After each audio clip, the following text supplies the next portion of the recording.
The octonauts explore the great big ocean.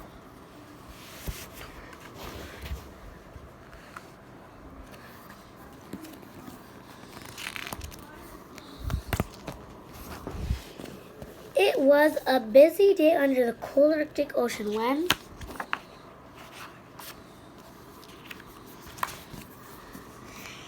Captain Barnacle Bear was doing his laundry. Dashy Dog was updating the octopus software. Twig Bunny was clearing ice in the Gupti. Pace the Penguin was practicing his bandaging. Quasi Kitten was working on his cat foo. Professor Inkling Octopus was leading a game. Swinton Sea Otter was researching with Chin of the Vegemite, who had just sounded the Octo Alert.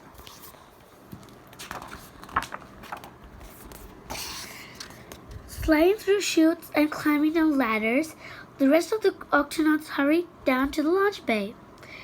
There they found Chunip anxiously pointing to a large map on the screen. "Read Dakuuk," he chirped sadly. "We were studying underwater biomes," Shellington explained. "Every creature has a home, a special place called a habitat that provides shelter and food. Shrimp is upset because he doesn't know which habitat Vegemals belong to." "Where did the Vegemal come from?" Piso asked.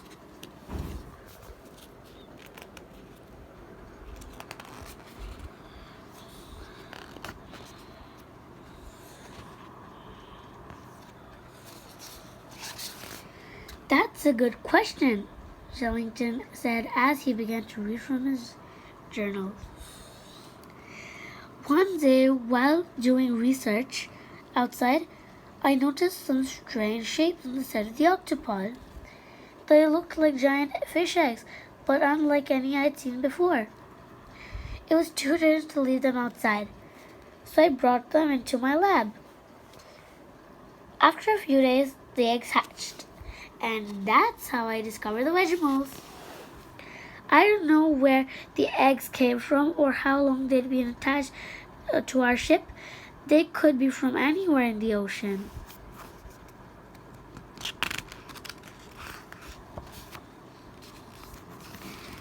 Captain Barnacle declared, "Octonauts, our mission is to visit different habitats of the ocean and find where Vegemals came from. Prepare the gups." The team worked together to pack their tools and equipment, while the Vegemals made sure there were plenty of their favorite kelp cakes to eat for the long trip ahead. One by one, the gups launched from the octopod.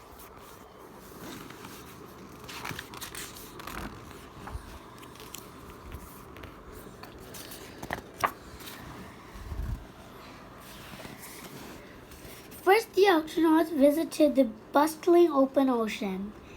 Amongst the waves, they met wandering sunfish, migrating whales, and boisterous giant squid. Chinook was impressed that some creatures lived their entire life on the move.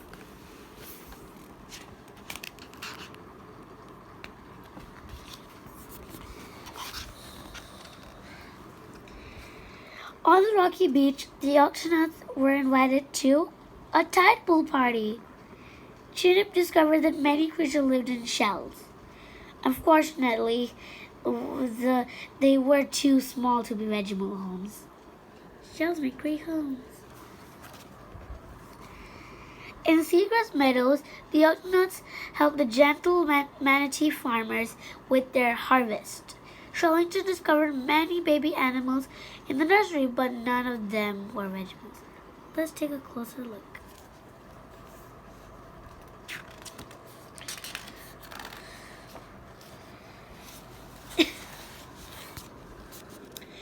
When the octonauts reached the sunny coral reef, they were dazzled by the bright colors. Friendly sea slugs perched on giant sponges greeted them at every turn, but wherever they looked, every burrow and nook was already home to a creature. there wasn't any room for the vegetables. Sorry. No, I can use.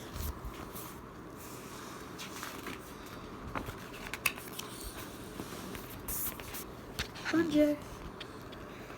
In the murky swamp, the octonauts nervously drifted past grinning alligators and curious snakes. Under the water, they discovered a parade. The crew danced through the bay, while the Vegemals collected beads and souvenirs. Tired from all the merrymaking, Chinook decided they should continue their search.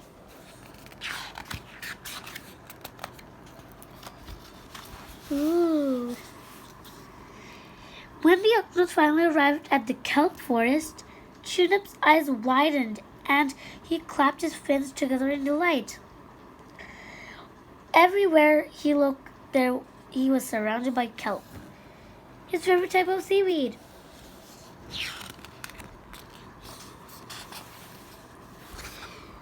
There aren't any other vegetables here, Shellington observed, but it appears to be a suitable habitat for them. Vegetables do love kelp.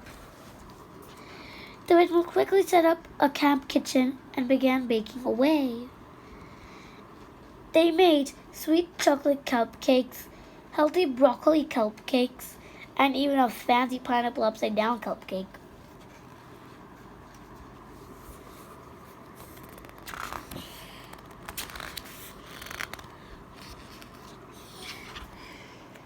When it was time to leave, Shellington called out, "Chinook, are you ready to go?" But the distracted vegetables were too busy to respond. "Looks like they want to stay here," Captain Barnacle said sadly. "I guess our search is over, and we should head home back to the octopod." The octonauts waved farewell as they departed in their cups, while the Vegemals continued to work in a fervor. So much kelp, so many cakes to bake.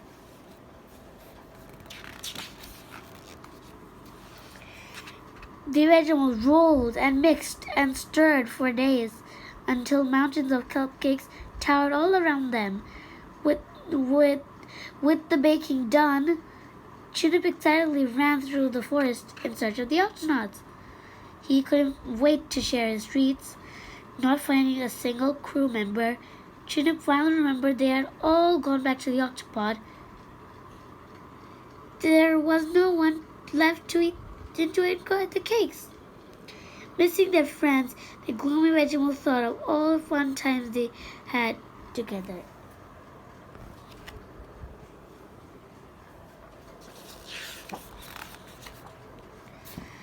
The animals didn't know where the octopod would be, but they all agreed they had to try and find it.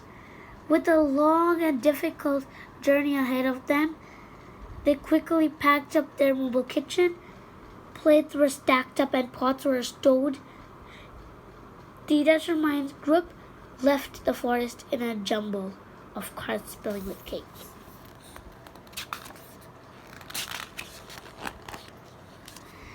They traveled back to all the different habitats they had visited, from the busy open ocean to the deep sea floor.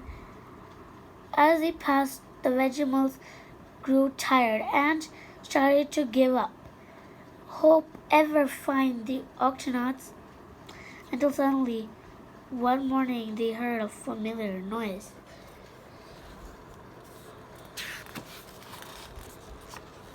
Vroom! The octopod! The Vegemals cheered as it landed beside them in a burst of bubbles. The octohatch promptly opened, and the octonauts swam out to reunite their friends. "We missed you all so much," Captain Barnacle said as he gave Chinook a big bear hug. "We returned to the kelp forest to visit, but you weren't there.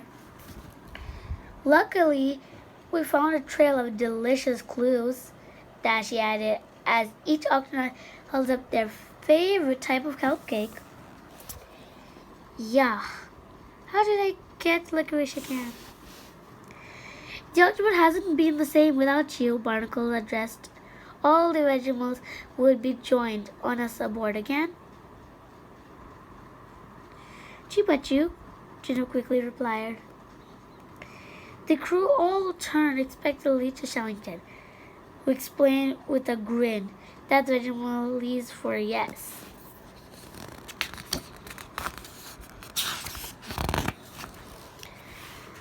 Back on board the ship, the octonauts gathered in the garden pod to enjoy a picnic. Chinook, if you like, we can keep looking for your original habitat, Shellington said in between mouths full of cupcakes. There's still so much ocean we've yet to explore. Chinook looked around at his caring friends and cheerfully shook his head. He knew there was no better place for a Vegemal to belong than right here on the Octopod. The end. Home sweet home.